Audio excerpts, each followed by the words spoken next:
Kamusta po kayo? Bago po ang lahat, first things first.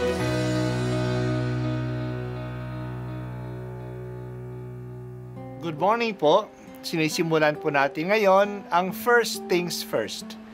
At dito po, tinatalakay natin sa unang bahagi ng umaga natin ay ang first readings na binabasa po sa banal na misa. Ito pong tinatalakay natin kasi madalas po marami na tayong alam tungkol sa gospel readings. Pero konti po ang nagsasalita sa first readings. Pero ang first readings, bahagi din po yan ng Biblia, ng banal na kasulatan. Kaya susubaybayan po natin ang mga first readings, basahin po natin at kuminsan kailangan ng basahin ng 2 o 3 beses bago maintindihan kasi hindi po tayo familiar sa mga istorya at sa mga kaisipan na tinatalakay dito. Ang pagbasa mula sa unang aklat ng Makabeyo. Noong mga araw na iyon, may sumipot na masamang binhi. Ito'y si Antioco Epiphanes, ang anak ni Haring Antioso. Siya'y isa lamang bihag sa Roma bago nagmana ng kaharian. Nagsimula siyang maghari ng taong 137. Noong kapanahunan ni Antioco Epiphanes, may lumitaw na mga masasamang Hudyo na ayaw sumunod sa kautusan. Bagkus ay inaakit pa ang mga mamamayan na makipagkasundo sa mga hentil sa palibot nila. Makipagkasundo na tayo sa kanila. Wala naman tayong nakikita na hindi pakikipagkasundo, kundi pawang kamalasan, wika nila. Ang ganitong panukala ay nagustuhan ng marami at ang ilan sa kanila'y agad nagpunta sa hari upang humingi ng pahintulot na sumunod sa mga tuntuning hintil.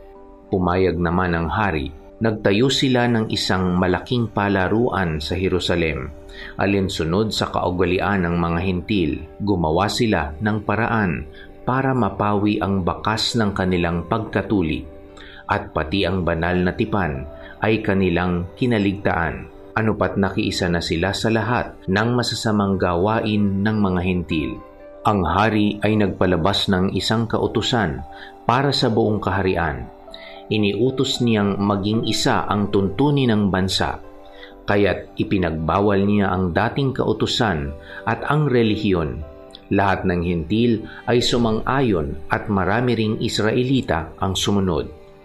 Naghandog din sila sa mga Diyos-Diyosan at nilabag ang araw ng pamamahinga. Noong taong 145, 15 ng buwan ng Kislev, si Haring Antioco ay nagpatayo ng kalapastangan ng walang kapantay sa altar ng pinagsusunugan ng mga hain. Nagpatayo rin siya ng mga dambanang pagano sa lahat ng lungsod sa palibot ng Judea, kahit sa mga harap ng bahay at mga lansangan. Pinagsusunog ng kamanyang ang mga tao. Lahat ng makitang mga balumbon ng kautusan ng Diyos ay sinira at sinunog. At ang sinumang mahuling nagtataglay ng balumbon ng tipan o sumusunod sa kautusan ay ipinapapatay. Sa kabila ng lahat ng ito, marami pa ring mga Israelita ang nanatiling tapat at hindi kumain ng anumang pagkaing marumi. Matamis pa sa kanila ang mamatay kaysa maging marumi dahil sa pagkain ng mga hindi ipinahihintulot ng kautusan at kaysa sumuway sa banal na tipan. Marami nga ang namatay sa kanila, katakot-takot na hirap ang dinanas ng buong Israel. Ang salita ng Diyos. Salamat sa Diyos. Maliit na bansa lamang ang Israel. Sila ay nilamon ng mga malalaking empires. Dumating ang panahon na ang world empire noon ay ang mga Greeks. Napailalim ang mga Hudyo sa Seleucid Empire ng mga Greeks. Ang namumuno dito ay si Antioco Epiphanes ng Syria.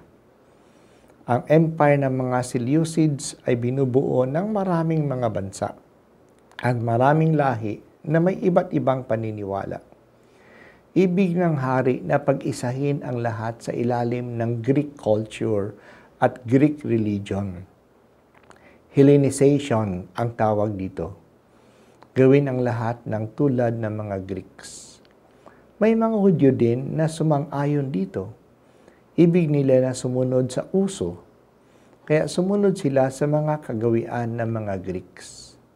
Nagpatayo sila ng gymnasium. Mahilig ang mga Greeks sa mga paglalaro. Sa mga gymnasium, naglalaro sila ng hubad. Ina-idolize ng mga Greeks ang human body. Noong sumasali ang mga Hudyo sa Greek Games, nakikita na hindi buo ang kanilang katawan. Tuli sila. Ikinahihiya na nila ito. Nagpapa-opera sila upang takpan ang pagkatuli sa kanila. Sa ganitong paraan, tinatago nila ang kanilang pagiging Hudyo. Pinipilit ng mga Hudyo na sumamba sa mga Diyos-Diyosan ng mga Greeks. Kaya pinapalagay sila ng mga incense sa mga Greek gods. Ini-erase ang kanilang religion, kaya sinusunog ang kanilang mga Bibles, at ang sinumang magpatuli ng kanyang anak o magbabasa ng banal na kasulatan ay pinapatay. Pinipilit sila na kumain ng karneng baboy na bawal sa kanila. Nagtayo ang mga Greeks ng larawan ng Greek gods sa pinakaaltar sa templo. Ang lahat ng mga Hudyo dito ay ang tawag ng mga Hudyo rito ay ang kalapastangang walang kapantay. Marami namang mga Hudyo na hindi sumasang-ayon sa mga kalakarang ito. At dahil dito marami ang nagbuwis ng kanilang buhay. So there was a general persecution against the Jews. Huwag lang tayong tumingin sa mga nangyayari noon sa pag-persecute sa mga Hudyo. Kahit na ngayon, may persecution pa rin. Mayroon pa rin galit sa mga Hudyo. At ang iba dyan ay ang ginagawa rin ng mga Kristiyano. Antisemitism ang tawag dito. May pagpe-persecute din sa mga Christians ngayon. Binobombo ang mga Christian churches at sinisira ang mga crucifix natin. Sa China, pinipersecute ang lahat ng relihiyon.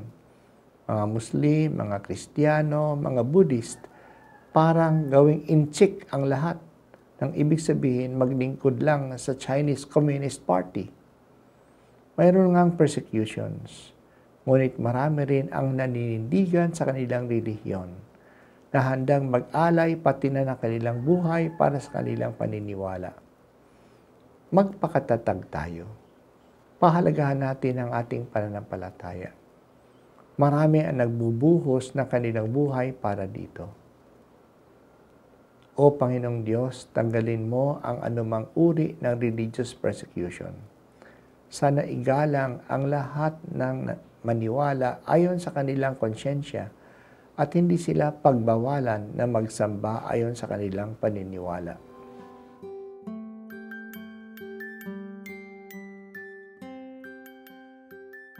At ako po ay si Bishop Broderick Pabilio dito sa First Things First.